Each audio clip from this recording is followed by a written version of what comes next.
भोपाल में पूर्व मुख्यमंत्री सुंदरलाल पटवा की जन्म शताब्दी वर्ष कार्यक्रम में सीएम मोहन यादव सीधी तस्वीरें आपको दिखाते हैं भोपाल की। पर उन्होंने अपनी भाजपा की धाक और साख बनाए रखी, जो 2003 में हमने पुनः भाजपा के रूप में सरकार और सत्ता लेने में, हमारी सरकार बनाने में भी बड़ी भूमिका रही। मैं आज के इस अवसर पर स्वर्गीय पटवा जी का भी स्मरण कर रहा हूँ और सरकार के मुखिया होने के नाते से उनके कई छोटी छोटी पुड़िया मेरे जेब में भी है, जो मैं समय से पहले मुझे ध्यान में आता है। अपने स्वावलंबी तरीके से काम करना, अपने स्वाध्याय का ध्यान रखना, अपने आजीविका के लिए, अपने बाल बच्चों के लिए, परिवार के लिए सबकी मर्यादा बनाना, सबको दायरे में रखना, अपने काम में डूबे रहना, काम को प्राधान्यता देना, और जब आपके पास बड़ा दायित्व आ जाए तो अपने विधानसभा में एक तरह से पूरे समय नहीं फंसना, उससे बाहर आना। ये पटवा जी के पाथे हैं जो छोटे छोटे हैं लेकिन बहुत महत्व के भी। भूलो भी मत, छोड़ो भी मत, दोनों तरह से पकड़े भी मत लो। आप वहां मत अटके रहो, नहीं तो आगे बढ़ने से रुक जाओ। हमारे बीच में एक बात सत्य है कि हम सब, चूंकि ये बात सही के समय के स्वयंसेवक होने के नाते से हमारी भूमिका बहुत अलग प्रकार से भी होती है, क्योंकि हमारे और कांग्रेस के बीच मूल अंतर ही है। कांग्रेस राजनीति करती है तो कांग्रेस राजनीति करने में उनका अपना राजनीति व्यवसाय हो जाता है। हमारे यहाँ राजनीति व्यवसाय नहीं, हमारे सेवा व्यवसाय, हमारी सेवा की भावना, और सेवा की भावना, समर्पण की भावना, त्याग की भावना, व्यक्ति के परख की भावना। और एक दूसरी बड़ी बात है कि भले राजनीतिक क्षेत्र में हम आ जाए, राजनीति करते करते अपने आप के जीवन को भी परिष्कृत लगातार करते रहना है, हमको सीखते रहना, समझते रहना। तो हम अपने जीवन में इस मार्ग से भी चलते हुए अपने आप को भी निखार सकते हैं और अपने हाथ से होने वाले काम के बलबूते पर समाज में बेहतर प्रदर्शन भी कर सकते हैं। आज के इस अवसर पर चूंकि माननीय अध्यक्ष जी ने बहुत अच्छे से अपनी बातें कही है, मैं भी उनको स्मरण कर रहा हूँ। और माननीय हमारे सुरेंद्र पटवा जी, हमारे कुमार साहब, माननीय प्रभारी मंत्री रायसेन, इस अवसर पर हमारे राहुल कोठारी जी से लेकर के सारा भाजपा परिवार, हमारा परिवार के मुखिया के नाते से माननीय पटवा जी का 100 वर्ष, ये हमारे लिए बहुत बड़ी पूंजी है। भाई साहब भी हमारे बीच में है, उनका आशीर्वाद हमारे सबको मिलता ही है और हम सब कामना करें उनके अपने एक एक काम से। उदाहरण के लिए कुछ चीजें हैं जो अभी अपने आंखों के सामने दिखाई देती है। ये प्रधानमंत्री सड़क की कल्पना नितिन गडकरी जी के माध्यम से अटल जी तक पहुंचाना, ये मार्ग का पूरा राजमार्ग किसी ने बनाया तो सुंदरलाल पटवा जी ने बनाया। ये एक ही काम इतना बड़ा है हम सबके सामने कि जिसके बलबूते पे हम जिंदगी भर पटवा जी को, अटल जी ने वो पूरी योजनाओं को आकार साकार दिलवाया गडकरी जी के माध्यम से। लेकिन गडकरी जी को उठा करके दिल्ली मिलवाना, गडकरी जी ने तो सड़क बनाई थी बंबई से पूना तक की, लेकिन उनके काम करने के तरीके को पसंद करते हुए एक अच्छा कार्यकर्ता आज देश का नेता मिला। नितिन गडकरी जी का निखार जो आया है वो सुंदरलाल पटवा जी जैसे पारस से छूने के बाद वो सुंदर बन के आया, ये उदाहरण हमारे सामने है। उसी प्रकार से सफी का मंदसौर में पटिया उलाल कराने में भी उनका बड़ा योगदान था। वो अपने आप में नशा के बड़े सौदागर थे और पटवा जी ने उस दरमियान उनके माध्यम से जो अपनी शासन की भूमिका बताई। कि दूसरी तरफ हमको मालूम है बाबूलाल जी गौर ने भले ही वीआईपी मार्ग दिया है, लेकिन वीआईपी मार्ग देने की बैकबोन की तरह बड़ी भूमिका अगर किसी की है तो पटवा जी की है। कर दो जो करना हो हम देखेंगे, लेकिन सड़क बनाना है। सड़क भोपाल का ये आज वो अगर नहीं होती, कल्पना करो भोपाल में आने जाने का मार्ग कहाँ था, कोई सोच नहीं सकता। जब किसी की जमीन लेते देते थोड़ी आइए, हमारे संस्कृति मंत्री भी आ गए हैं धर्मेंद्र जी, तो हम सब कैसे एक नहीं कई काम याद कर सकते हैं पटवा जी के माध्यम से।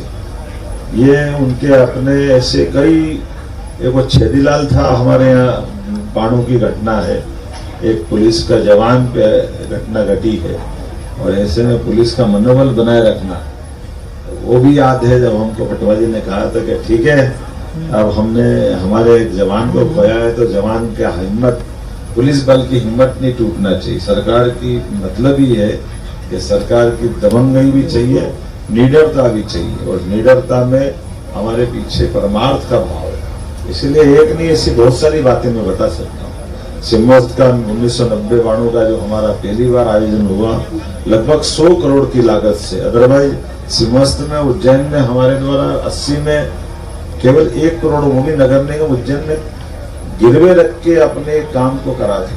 सिम्हस्थ जैसे बड़े आयोजन के लिए पैसे देना, सिम्हस्थ 56 से हुआ, 67 में हुआ, 80 में हुआ, लेकिन सरकार उसके आयोजक बने।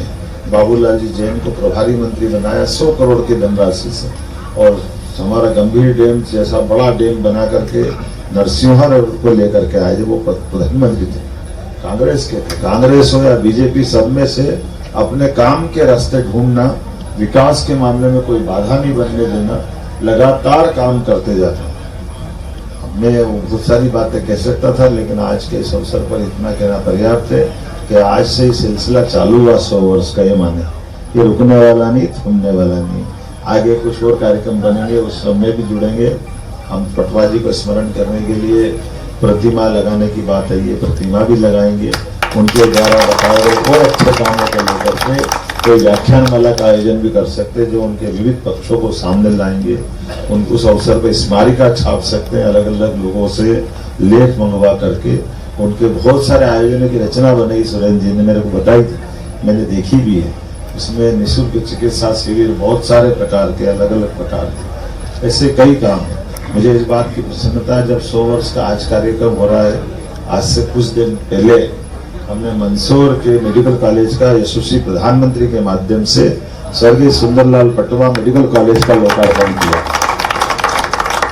और ये भी अद्भुत संयोग है कि हमारे नीमच और मंदसौर 2 मेडिकल कॉलेज, दोनों दोस्त रहे, सुंदरलाल पटवा और वीरेंद्र कुमार सिकलेचा। उनके जीवन में दोनों के नाम पे 2 मेडिकल कॉलेज, लेकिन दोनों सूर्य चंद्र रही है। जब सूर्य आए तो चंद्र नहीं दिखता था, चंद्र आए तो सूर्य नहीं दिखता। लेकिन संसार सूर्य चंद्र से बिना नहीं चलता, ये भी मानते हैं। हमारी अपनी ये परमात्मा की लीला है। मैंने कहा वो हमारी अपनी परमात्मा की लीला है, दोनों नेता हमारे रहे हैं। लेकिन हाँ, करेक्ट, इसमें गवर्नेंस की बारे में बात करने के लिए व्याख्यान वाला कर सकते हैं अखिल भारतीय स्तर पर। और उनके अनुभव से हमारे यशस्वी प्रधानमंत्री नरेंद्र मोदी जी, अमित शाह जी, दिल्ली का कौन सा ऐसा बड़ा नेता नहीं है जो पटवा जी की उस कार्यशैली से प्रभावित नहीं है। बताते हैं कि अटल जी जब हार गए बुरी तरह से 2003-4 के समय, और सब निराशा के दौर में डूब गए थे, कार्यकारिणी की बैठक तक ऐसा लग रहा था कि पता नहीं अब आगे दुनिया बची कि नहीं बची। तो पटवा जी उस समय व्हील चेयर से चलते थे कार्य समिति की बैठक में। तो मुझे ध्यान में है कि बताया गया था, पटवा जी यद्यपि मैं उसमें नहीं था, लेकिन पटवा जी ने उस पूरे माहौल में, यद्यपि हमारे राष्ट्रीय अध्यक्ष का भाषण भी हो गया, कड़कतवाद अध्यक्ष जी मुझे कुछ कहना है ऐसा करके अटल जी की और सब लोगों के मौजूदगी में जो बात रखी थी पटवा जी ने, और उनने कड़कते हुए कहा था कि ठीक है, चुनाव हारे, जिंदगी थोड़ी हारे, फिर लड़ेंगे, फिर मुकाम हासिल करेंगे। और हमने देखा कि वो दौर है कि आज का दौर है, यशस्वी प्रधानमंत्री क्या पिछली बार सरकार के लड़े।